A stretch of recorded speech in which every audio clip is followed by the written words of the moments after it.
Orang Bedui itu kalau ngaji sama Nabi itu lebih unik timbang yang soleh, timbang yang pinter. Sehingga banyak ilmu itu ditemukan dari orang Bedui. Karena cara berpikir itu aneh. Kalau orang soleh, orang waras kan berpikirnya ada aneh, standar. Jadi orang Bedui itu aneh. Pernah suatu saat Rasulullah itu khutbah cerita kiamat. Wah, dahsyatnya kiamat kayak apa?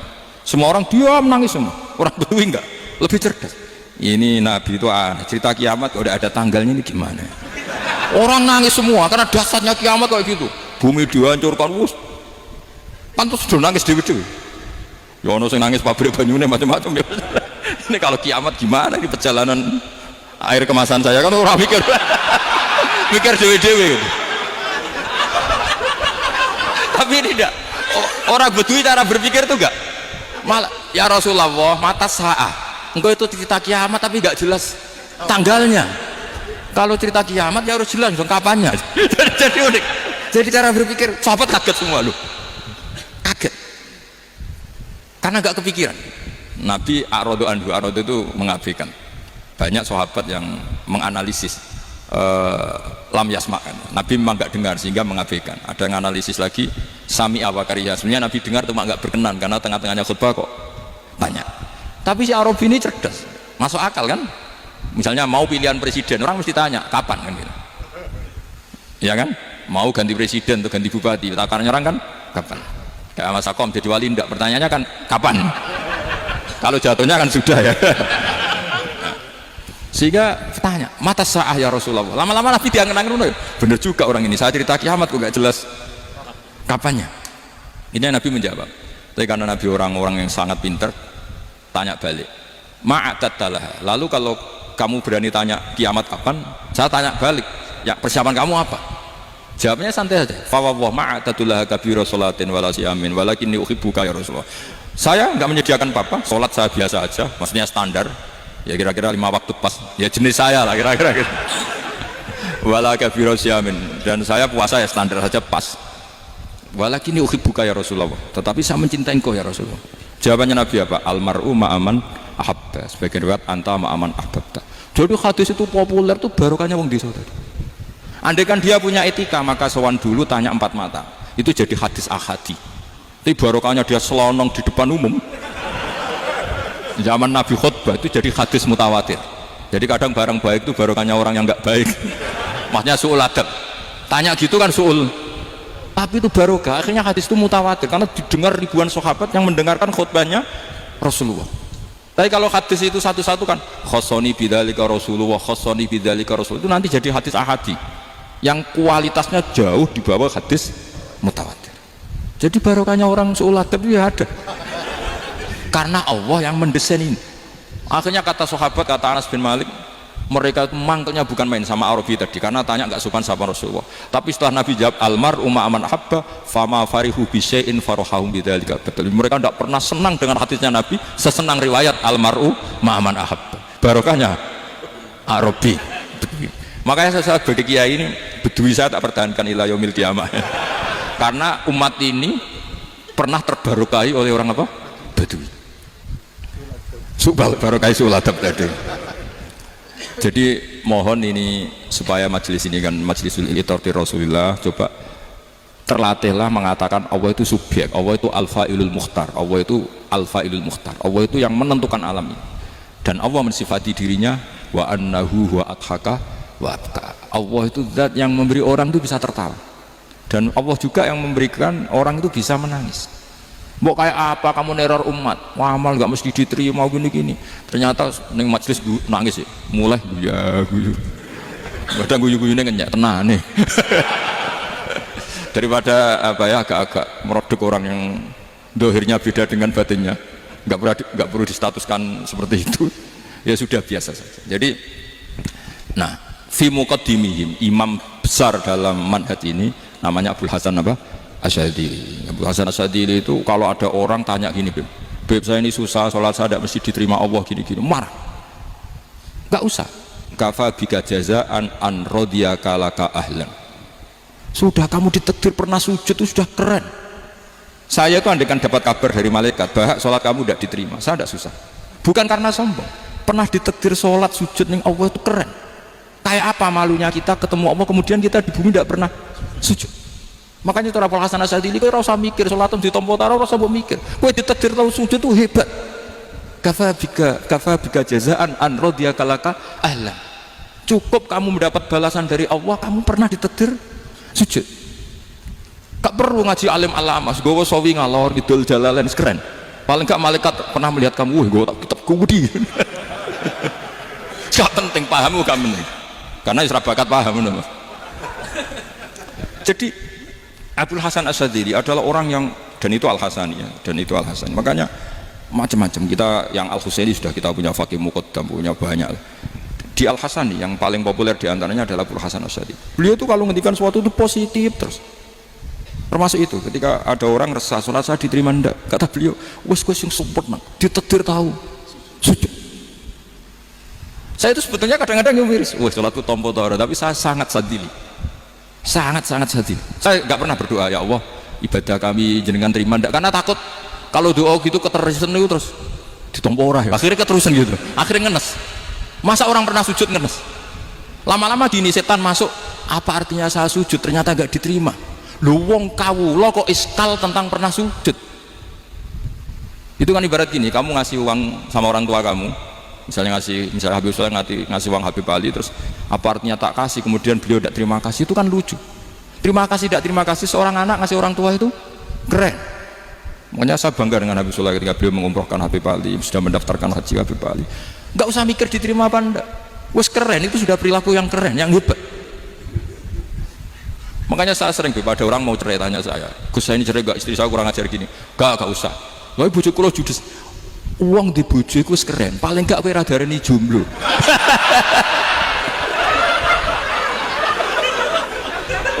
Diarani duda ora enak.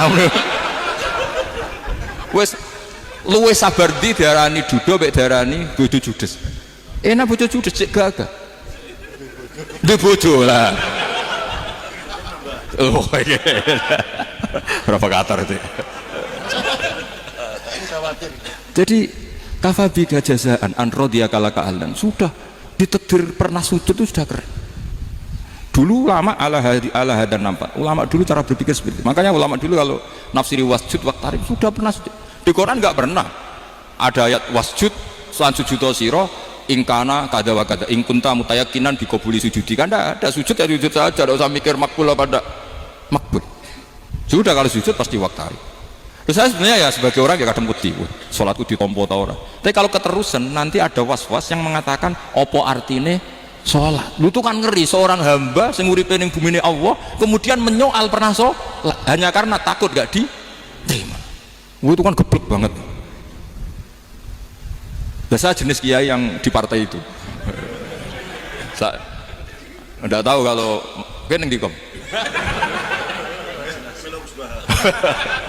Sedih mata saya kamu kau keren iblis.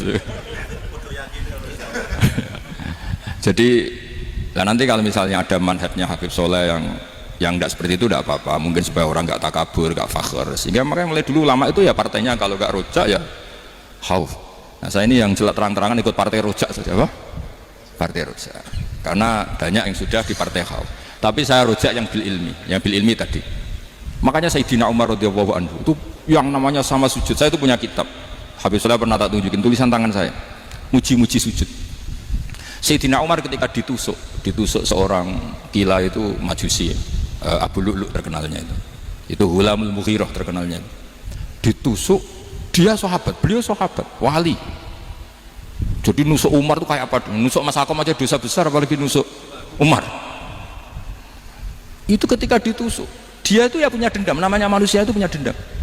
Maksudnya namanya orang kan mangkel sama yang nusuk. Kalau orang mangkel itu inginnya kan yang nusuk itu masuk neraka. Tapi apa kata Umar? Ngendikan gini, tanya pertama, yang nusuk saya siapa? Orang Majusi. Orang Majusi, Hulamul Mughirah. Alhamdulillah alladzi lam yaj'al maniyati biyadi rajulin lam yasjud laka sajdatan yuhaju biha indaka yaumil qiyamah. Saya itu senang Gusti, yang nusuk saya orang yang nggak pernah sujud sama jenengan. Jika kalau saya dendam supaya dia masuk neraka, saya nggak takut orang itu nuntut sama saya. Tapi kalau dia pernah sujud, pernah sholat, kemudian dia masuk neraka karena nusuk saya, kemudian dia berargumentasi, saya pernah sujud ya Allah, kenapa engkau masukkan neraka? Saya tidak berani jawab ya Allah, saking hormatnya sama yang namanya sujud. Jadi kamane dendamnya kesampaian cara Jawa. Dendam dengan tanda kutip ya, tidak makna semestinya. Jadi mangkel mbek sing nusuk nak mlebu neraka pantas wong ora tau sujud wae Gusti gitu.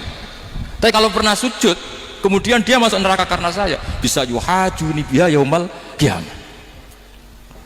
Jadi kayak apa sujud? Saya apa? Nabi itu kalau muji sujud sampai ngingetkan wa hatta takuna sajdatul wahidatu khairan minad dunya wa ma fiha. Nanti kalau kamu di akhirat ketemu Allah, kenangan terbaik kita apa? Di dunia pernah sujud. Keren kan? Cara ning pondok wis tau bayar syariah lho. Cara sowan kiai tau ngapopi Mas. Wis go jajan.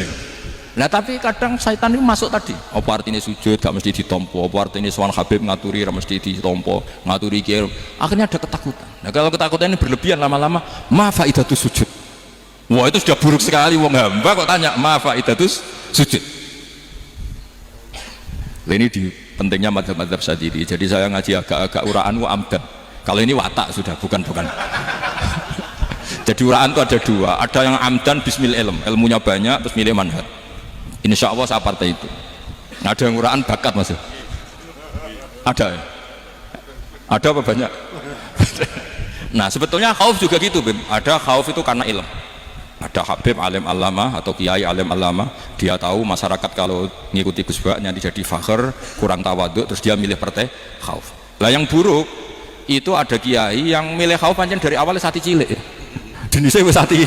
Jadi sebenarnya dia tidak cukup ilmunya nerangkan khauf, cuma jenisnya wis hati cilik. Wong ning omah lawang dikunci ono gludek-gludek, ono hantu putih. Jadi ya sama, yang bawa rojak bisa bawaan dablek, yang bawa khauf bisa saja bawaan hati cilik. Nah kita ingin yang bawa rojak ya bismil ilm, yang bawa khauf juga bismil ilm. Ya ono teh Mas, wong sing ati gede, mungkin dua blek, tapi enggak bawaan rojak, memang bawaan dablek. Ada yang hati cilik tapi bawaan khauf, jadi mengatakan khauf tapi sebetulnya bawaan hati cilik. Nah kita ingin nyanda kalau rojak bismil ilm kayak Abdul Hasan Asyadili, kalau yang kampanye khauf kayak Sayyid Abdul Haddad bawaan apa? Ilm. Sehingga kita ini kul inni ala bayyinatin mir rabbi, semua itu berdasar ilmu sing jelas wilo-wilo. Makanya semua nabi memaklumatkan apa? Kul inni ala bayyinatin mir rabbi. Jadi semua ilmu syaratnya apa? Bayyinah itu kebenaran ilmiah sing jelas wilo-wilo. Makanya itu yang disebut Allah Subhanahu wa taala mensifati kekasihnya yaitu Nabi Muhammad sallallahu alaihi wasallam, lam yakunil ladzina kafaru min ahlil kitabi wal musyrikin munfakkina hatta ta'tiyahumul bayyinah rasulun minallah yatslu suhufan mutahharah. Niku Kanjeng Nabi saking cerdas meneh dek wong Islam, wong musyrik, wong kafir ngerti logika yang dibangun Nabi saja kuat infikak dari kemusyrikannya. Makanya disebut munfakin. Orang-orang musyrik, orang-orang kafir tidak munfakin, tidak tercerabut dari akar akidahnya hatta ta'tiyahumul bayyinah. Itu siapa? Rasulun minallah yatslu suhufan mutahharah. Masyhur itu debatnya Nabi dengan orang-orang musyrik. Mereka bilang, "Ya Muhammad, kita ini urusannya banyak, kasusnya banyak. Lalu Anda mengajarkan ke Tuhan satu. Masa urusan banyak cukup Tuhan satu? Itu enggak fair Muhammad. Aja'alal alihata ilaha wahida inna hadza la syai'un ujab." Urusan kita banyak, masyakil kita banyak, muskilah kita banyak. Kalau Tuhannya satu enggak cukup Muhammad. Nabi dengan santainya memberi penjelasan, ya sudah gini saja, kalau kamu jadi budak atau pembantu, majikan kamu banyak, semuanya merintahkan kamu, semuanya bikin aturan untuk kamu suka enggak? Ya gak suka Muhammad, kalau majikan kita banyak repot. Ya sudah, Tuhan kamu itu majikan kamu, kalau banyak perintahnya beda-beda kamu pusing. Ya udah Mat, Tuhannya satu aja Mat. Karena Nabi bayyinah, orang itu bisa dibalik-balik pikirannya. Dan makanya disebut daraballahu mathalan rajulan fihi syuraka'u mutasyakisuna wa rajulan salamal lirajul hal yastawiyani masalah alhamdulillah. Jadi Nabi itu kalau adu argumentasi itu luar biasa. Jadi segampang itu Nabi memberi apa? Argumentasi. Karena beliau adalah al-hujjatul balighah. Jadi Nabi itu gak pernah kalah. Pernah Nabi debat sama orang Yahudi, Muhammad, saya ini turunan Ibrahim, kita ini Israel ya, kita tahu Israel adalah turunan Nabi. Israel nama lain dari Yakub, Yakub bin Ishak bin Ibrahim. Padahal Yakub ini punya anak namanya Yahuda, makanya Yahuda bin Yakub bin Ishak bin. Kita ini yang mirip Ibrahim, bukan kamu. Tapi orang Yahudi itu nggak apal nasabnya, sehingga mereka bilang kita ini saking baiknya, Ibrahim saja pengikut kita. Terus digojlok oleh Nabi, Ibrahim itu buyute Yahuda, makanya digojlok. Ha antum haula ihajatum fi malakum bi ilm falimatu hajuna fi ma laysa lakum bi ilm. Kita adu debat ini sudah ilmiah, kenapa kamu menjadi tidak ilmiah? Kenapa Muhammad? Terus Allah nurunkan wama unzilatit Taurat wal Injilu illa min ba'di afala ta'qilun. Artinya gini, kalau Ibrahim dikatakan Ibrahim Yahudiyah, itu sama dengan saya berkali-kali podo karo sampean misalnya ngendikan Mbah Zubair itu pengagumnya Gus Roji misalnya. Padahal Gus Roji bin Ubab bin Maimun bin Zubair, misalnya Gus Roji bin Kiai Haji Ubab bin Kiai Haji Maimun bin Kiai Haji Zubair. Nah Ibrahim itu kan Yahuda bin Yakub bin Ishak bin Ibrahim. Terus mereka bilang Ibrahim itu pengikut Yahudi. Itu kan kebalik-balik. Kayak Habib Hasan itu pengagum Habib Soleh. Kan Habib Hasan rohnya ini gimana, ini sih mbahnya kok dianggap. Nah sehingga orang Yahudi ketika Nabi berdebat beda dengan Nabi Muhammad SAW. Ketika ditanya kenapa kamu yakin agama tauhid, millata abi, karena ini agama nenek moyang saya, millata abikum apa? Ibrahim. Jadi jelas akhirnya orang Yahudi ngerti ya kan, sama dengan mengatakan tadi Pak Karno itu pengagum Puan Maharani, kan aneh nggak kalimat itu. Mbah Hasyim Asy'ari itu pengagum Gus Dur, gak lucu itu. Jadi Nabi itu orang yang bayinah itu kalau menerangkan kebenaran itu bahkan orang kafir pun bisa infikak, bisa munfakin, tercerabut dari akar kekafiran. Nabi itu mudah sekali merubah logika. Makanya di Quran sering ada kata aro'aitum, karena memang tadi. Nah saya mohon apapun pilihan anda rojak kayak Abdul Hasan Asyadzili tadi, ketika orang resah sujudnya diterima apa enggak, sholatnya diterima apa enggak, beliau bisa berargumentasi betapa pentingnya sujud. Wes aja kowe iku kawula, tahu sujud iku keren. Saman bayangkan betapa malunya kita kalau kita ketemu Allah kemudian di dunia nggak pernah. Lho paribasane kula mlebu swarga lah wisin. Mlebu swarga tapi ning donya ora tahu wisin. Sama seperti kowe di guru sak urip-uripmu ora tahu salam template wisin. Kira-kira seperti meskipun salam template ora penting. Ya ora penting to, misale soleh salam template 50.000 duwe wis akeh ngono kan. Nak mataku penting kudu rokok. Itu bukan nilainya kok, betapa malunya kita. Saya dulu mau sarang, andai kan tidak pernah khidmah sama, iya malu tenan sebagai apa? Santri. Makanya Sayyidina Umar ketika beliau dibunuh orang, itu pertanyaan pertama, dia pernah sujud? Enggak pernah. Andai kan dia pernah sujud, maka saya tidak berani masukkan dia masuk neraka. Takutnya dia protes sama Allah, ya Allah saya pernah sujud, kenapa harus di neraka? Atau Umar ditanya Allah gini, Umar, kue ridho wong sing tahu nyembah aku kemudian dia di neraka, kayak apa? Jadi makanya Umar ketika wafat ketika alhamdulillah alladzi lam yaj'al maniyati biyadi rajulin lam yasjud laka sajdah. Ya, jadi saya mohon sekali jadi majelis ini sebagai majelis mubarak, caranya tauhidnya dibenarin. Apa tauhidnya dibenarin? Jadi Allah itu adhaka wa abka, Allah itu al-hadi, Allah itu ar-razzaq. Sehingga menteri ekonomi mbok salah rumusillah wong tetep mangan. Mergo Allah itu ar-razzaq. Mbok negara dikelola keliru lah wong tetep mangan, wong Allah itu ar-razzaq. Kiai ya rada akeh sing duwe masalah, tapi ya tetap agama ini jalan. Lho andai kan syaratnya agama ini kayak ini bener, wah ya repot. Kowe iso bangno masakom bener terus. Tapi agama ini berkali-kali coba di TV itu banyak nyun sewu, ada ustadz, ada kasus apa, ada kiai, kadang ada masalah hukum. Agama ini jatuh enggak masalah. Padahal di TV sudah dinasionalkan kan, ada kiai terlibat kasus hukum atau ustadz tertangkap karena melakukan apa gitu. Tapi enggak ngefek, karena agama ini bihifdillah wa biriayatillah. Sama negara mana-mana kadang manajemen ekonominya nggak jelas, tapi masyarakat ya makan karena Allah Razzaq. Sama aku kancanan Mas aku mengeluh, tapi Allah adhaka, akhirnya iso guyu. Padahal orang untungnya belas kancanan dene. Tapi karena Allah itu adhaka. Nah kita dengan istri yang kita cintai, dengan keluarga kadang yang nangis. Karena Allah itu zat yang bisa memberi abka, wa annahu adhaka wa abka, terus wa annahu amata wa ahya. Kita tidak ingin mati, wah mati ya mati saja karena kita objek. Nah hidayah itu seperti itu. Allah al-hadi, apa? Allah itu kayak apa Korea, negara ateis, nggak kebayang di sana ada ngaji Aqidatul Awam abadi fikih. Sekarang banyak. Saya tuh kalau beli Aqidatul Awam kerdusan lagi kirimkan ke Korea. Sebelum saya ke Korea, karena sebagian santri saya di Jogja, di sana ada ngaji Aqidatul Awam, ngaji takrib. Bahkan saya di sana dilakukan sa'duna fid dunya. Kayak apa Allah kalau ingin bikin hidayah? Karena Allah itu al-hadi. Wong Indonesia digerakno seneng duit, bareng seneng duit mau apa? Korea. Setelah di Korea tersiksa karena gak ada tempat sujud, akhirnya urunan. Segampang itu kalau Allah mengundang. Itu gak dibenemui, gak dibenem. Karena Allah al-hadi. Jadi saya mohon sekali tauhid ini dibenerin dulu. Allah tetap al-fa'ilul mukhtar, apa? Al-fa'ilul mukhtar, sehingga Allah mensifati dirinya ad-hakawa. Mbok kamu bendung kayak apa, orang ngaji saya tetap guyu.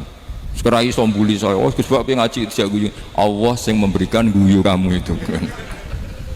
Andai kan sesuai status kamu, kowe ora ngarep guyu. Utang akeh, jatuh tempo, bojo ora percaya. Gede-gede kayak paham. Ya, jadi ini tak isyatkan jenengan saya ini tadi bawa kitab Fathur Rahman di Tolibi ayat Quran, mau tak kasihkan hadiah ke Sayyid Umar Hafid sebagai penyempurna karena beliau sudah Al-Husaini, semoga ini dapat barokahnya Al-Hasani. Ini dikarang oleh zurianya Abdus Salam bin Masis. Abdus Salam bin Masis adalah guru dari Abul Hasan apa? Asyadili. Jadi kita tahu Sahibul Hikam Ibnu Athaillah As-Sakandari muridnya Abul Abbas Al-Mursi, beliau muridnya Abul Hasan Asyadili, beliau muridnya Abdus Salam bin Masis, yaitu alami zata ini min dzurriyyati Abdus Salam bin Masis. Jadi ini Al-Hasani. Jadi ini sudah klub karena mulai dulu ya tradisinya gitu, banyak sabaib ngaji barojak bafadol, nanti yang bafadol barojak yang ngaji Habib lagi, seperti sanadnya Soleh di Sarang ya, Soleh ngaji Mbah Mun, tapi Mbah Mun ngaji Sayyid Alawi Sadat ya, ngaji Sayyid Zaini Dahlan, nanti setelah Sayyid Zaini Dahlan ngaji Ajam lagi Usman Adim Yati. Jadi ya biasa mulai dulu silsilah ya seperti itu. Jadi seperti dulu Ibnu Abbas termasuk Qorobatul Rasulillah. Jadi dulu Qorobatul Rasulillah itu Bani Hasyim sama Bani Muttalib. Tapi kalau sekarang ya tentu para Sadat, para Habaib. Dulu biasa Ibnu Abbas ngaji ke Zaid bin Sabit. Itu Ibnu Abbas yang mencium tangannya Zaid bin Sabit. Tapi Zaid bin Sabit juga mencium tangannya Ibnu Abbas karena Qorobatul Rasulillah sallallahu alaihi wasallam. Jadi saya mohon semuanya itu insaf bil ilm ya, insaf bil ilm. Kayak tadi munfakina hatta ta'tiyahumul bayin. Jadi bayinat